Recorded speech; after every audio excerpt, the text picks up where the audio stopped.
比小天使事件更離奇的案件——西城女醫師怪死案，案發至今已近17年，諸多疑點浮出水面，真相卻始終石沉大海。這起看似普通的死亡案件背後牽扯出的線索，讓整個事件变得扑朔迷離。愛林地區位於大阪市西城區東北部，原名福崎，是日本國內最貧困的地區之一。區內1/4人口依靠政府扶贫救助金過活，其餘3/4只能靠打零工賺取最低薪資維持溫飽。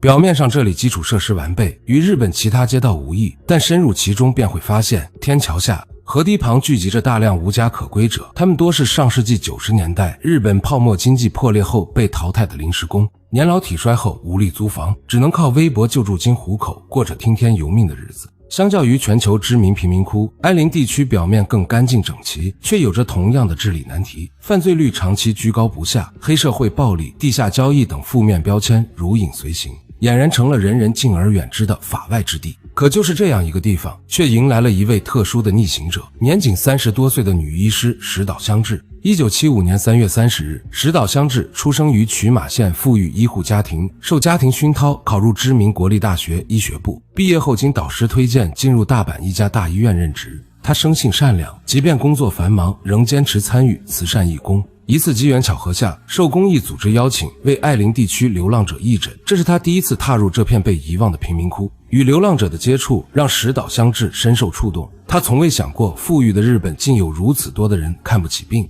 於是他下定決心放棄大醫院的前途，入職愛林地區一家小診所，白天擔任內科醫師，晚上投身關愛游民的慈善工作，將行醫收入幾乎全部用於為貧困老人捐獻食物、睡袋、輪椅等必需品。自己卻住在西城區一間不到10平米的破舊公寓裡，他的無私奉獻打動了當地民眾，大家尊稱他為西城區的聖女德蕾莎。這份善意未換來命運眷顧。2009年11月16日凌晨1點20分，一名夜釣愛好者在距離愛林地區約4公里的千本松登船碼頭海面發現了一具女屍，經鑑定正是2天前失聯的石島香織。因他在當地頗有聲望，西城區警察署立即成立專案組調查。據診所護士證言，11月13日晚10點，護士下班時見石島香織仍在整理患者資料，彼時診所內只剩他一人。防盜系統記錄顯示，他加班至14日凌晨4點15分才用職員卡設置防盜系統離開。可他離開後沒多久，警報便響起，保安趕到後未發現異樣，以為是系統誤報。14日上班時間過半，石島香織仍未到崗。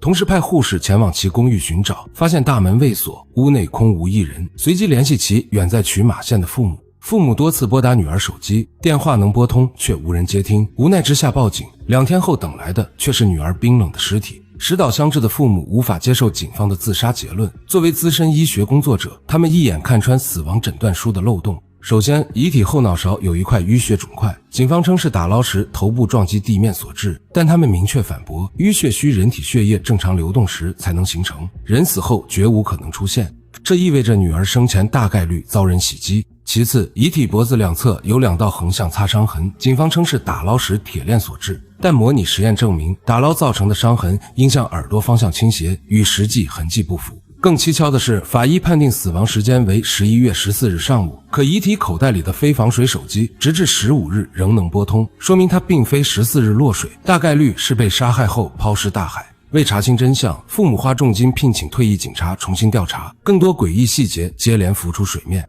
偵探發現，石島香織的公寓乾淨得過分，書櫃頂、門框等角落無一絲灰塵，且未採集到任何指紋，顯然有人在他離開後進行了專業清潔。此外，公寓信箱被強行撬開，裡面的信件全部失蹤。診所旁商店街的監控本應記錄他下班行蹤，卻要麼故障，要麼未捕捉到他的身影。他失蹤當天騎的單車在距離診所 1.5 公里的停车場被找到，同樣被刻意清洗，未留下任何指紋。種種跡象表明，有人在暗中銷毀證據。即便疑點重重，西城區警察署仍堅持自殺結論，拒絕重啟調查。父母放下醫生身份，走上街頭呼籲社會關注，終於在2011年2月3日引起日本國會議員注意。議員在眾議院預算委員會質詢後，警察廳刑事局長承諾勒令警方重啟調查，並朝着他殺方向偵查。可案件重啟沒多久，又一條無辜生命隕落。2012年8月6日，愛林地區一間老房子突發火災，64歲房主佐藤先生葬身火海。警方以意外失火匆匆結案。佐藤先生曾是流浪漢，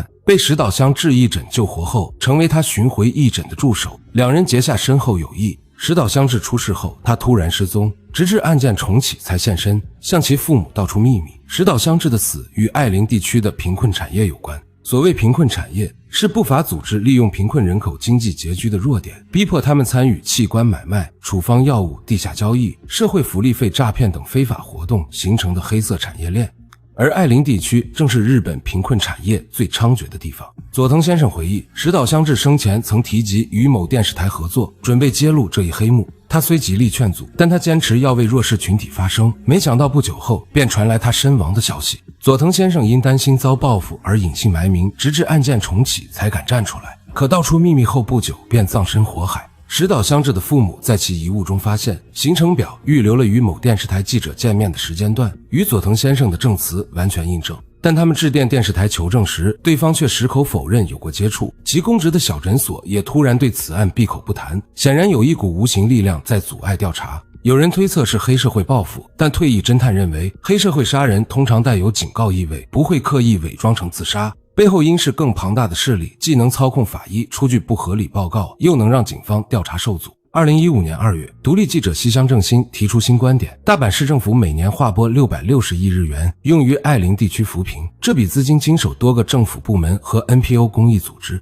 中間存在大量貪污詐騙。石島香織很可能發現了這一黑幕，才慘遭被自殺。時至今日，距離石島香織離世已近17年，案件仍無真相。愛林地區的人們漸漸忘記了這位聖女德雷莎，但她的父母始終沒有放棄，年事已高，卻依舊為追尋真相四處奔波。這起案件不僅是一個善良者的悲劇，更折射出社會深處的黑暗與不公，隱藏的利益鏈條、被縱容的黑色產業、阻礙調查的無形力量，都成為揭開真相的重重障礙。或許未來某一天，隨着更多線索出現，這起塵封17年的懸案終將水落石出，讓逝者冤屈昭雪，讓黑手受到懲罰。這既是對石島香織的告慰，也是對正義的堅守。